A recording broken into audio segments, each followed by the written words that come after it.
If you've ever wanted to know how I find out about all these cool indie games I'm always talking about, then this is the video for you. Basically, a day in the life of me running this channel. I'm gonna break this down into a bunch of different platforms and tell you how I use each one, what they're good for, and maybe what their weak points are. Speaking of weak points, first up is Twitter, which unfortunately is not doing great right now, but it is absolutely the best place to follow developers and find a bunch of cool games. So I really do hope that the website can kind of get back up on its feet, maybe under some better management, because there's just so much here. Basically, I started using Twitter because there were a couple different upcoming games I was following, and I wanted to see when there was a new post about it. Once I was following a few developers, I saw a few more, and then I would see what everyone was posting and retweeting, and then I'd find more projects, and it was just basically a huge snowball effect.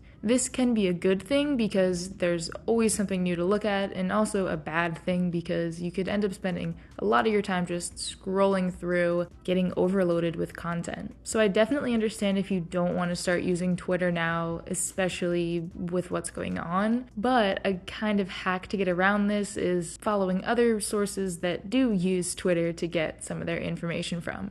And well, you're already on my channel. If you're new here, I usually make pretty short and informative videos on upcoming indie games. I tend to keep things pretty chill and to the point so you don't feel like you're wasting your time. And I'd say the best videos to watch if you just want to kind of be made aware of a bunch of games would be my wishlist series. Basically, I'm just going through my whole Steam wishlist and talking about each game for like 15 or 20 seconds so you can kind of just skip through and maybe wishlist a couple games that you're interested in.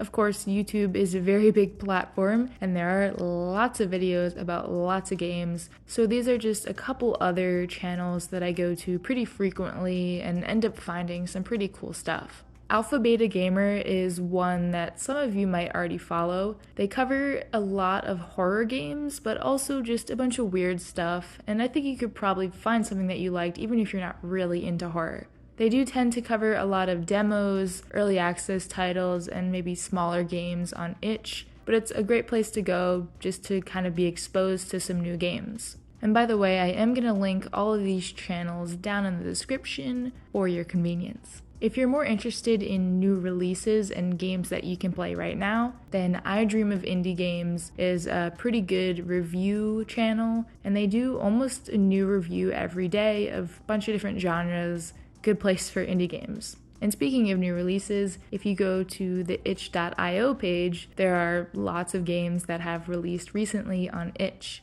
And these are games that definitely are not getting covered much, generally speaking, really small games and really weird games. So if you're into that, then definitely go check out that page for trailers, gameplay, sales, all that good stuff. If you're interested in just seeing trailers instead of people talking about games and giving you their opinion, then the Game Trailers page has trailers. This is actually IGN's channel for just game trailers, and a lot of the stuff that's uploaded here doesn't actually make it to the main IGN channel, so there's definitely a difference. I know a lot of people hate on IGN, but they have trailers, so if you want trailers, go here. And then also on YouTube, I know that a lot of you are interested in game development, so just looking up devlog on YouTube will give you a bunch of videos on newer and smaller projects in varying stages, but this could be a cool place to also connect with other developers or just see what people are doing in the game dev community. Much like Twitter, YouTube also has an extreme amount of content, and it can be difficult to sort through it, but once you find a couple of trusted sources, then it can kind of be helpful to narrow down all the content coming your way. If you want kind of a more streamlined place to get some indie news, I did just start my own weekly indie newsletter if you're not already sick of my content. I went with a single tier that's just $1 per month on Patreon, and for that price you'll get a weekly post where I cover some cool announcements, new releases, games I've been playing, and just general indie game news that you might think is interesting. It's basically going to be like an extension of this channel where I can just talk about even more games. If that's not your thing, I totally get it. You can also hang out with me and about 100 other cool people on the No Caps Discord server. This will always be free to join, and it's just a good place to come talk about games, what you're playing, all that good stuff. Alright, I promise I'm done with the self-promotion now. On to Reddit. Reddit's kind of an interesting one, and I don't use it that much, but I have found some good stuff on there, specifically on the gaming suggestions subreddit. Basically, you go here to get game suggestions. If there's a certain niche game that you really like, or a genre, certain features, or vibes in general, you can make a post about that and say, I'm looking for a game that kind of hits these 3 points, and you'll get a bunch of responses. And honestly, you don't even have to make a post because there's probably already a bunch of people out there who have asked pretty much the same thing. What I'll do from time to time is just search in the subreddit with a title of a game maybe that I recently played, and then I can see all the posts that mention that game, either as a suggestion or in the question, and then I'll kind of get other relevant suggestions from there. And then the other subreddit that I'll occasionally use is just the indie games subreddit. This seems to mostly be for games that are in development, and developers will post screenshots or little videos of their work in progress. It's almost like Twitter, kind of, in the way that you'll just get a constant feed of content, so it can be overwhelming, but there's some pretty cool projects on there.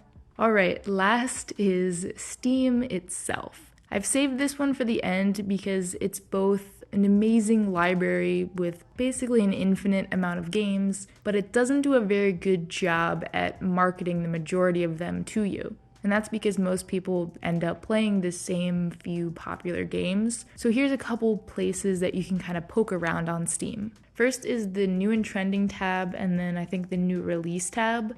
These can be kind of hit or miss, especially the new release tab, because it will literally show you every single game that's been released. So I wouldn't necessarily recommend that, but new and trending could be good to just see what's going on and what people are playing, even if it doesn't really interest you. And then there is the interactive recommender feature. So here you can kind of search through games based on their release date, popularity, and then also games that you've played recently. It'll kind of give you a curated list of games that you could possibly be interested based on that criteria. I find that I know most of the suggestions already, but I look at way too many games, so you'll probably find some pretty cool stuff from here. You can also just use this search feature and search for a keyword or something that you want in the game. So if I want a game that has trains, then I can type the word train. But you're gonna have to sort through a lot of very interesting things. So it's kind of more just something to do when you're bored to see what weird games you can come up with rather than a way to get good suggestions.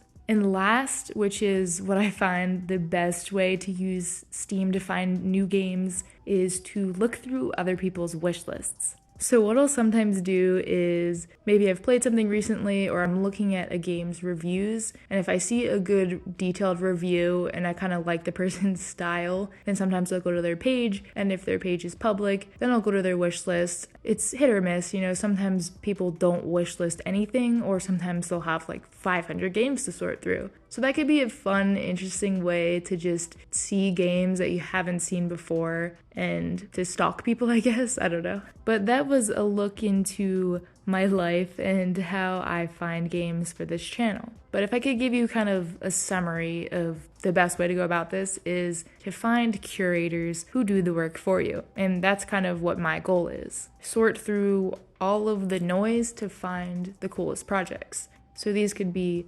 YouTubers, pages on Twitter that post certain styles of games or retweet stuff. It could be my newsletter, or it could be people that you're friends with on Steam, or people in the Reddit comments. But basically, finding places to go to that you enjoy being on, because not all of these platforms are particularly enjoyable. Some people just might not want to search through hundreds of games on Steam, and others might find it a relaxing way to spend their afternoon. So test some of these out, see what works for you. I don't know, this video wasn't scripted, as you can probably tell, but hopefully you took something away from this, and hopefully you find some more cool games. But if you don't really want to do all this work I've mentioned, why not check out one of these other videos where I talk about cool games?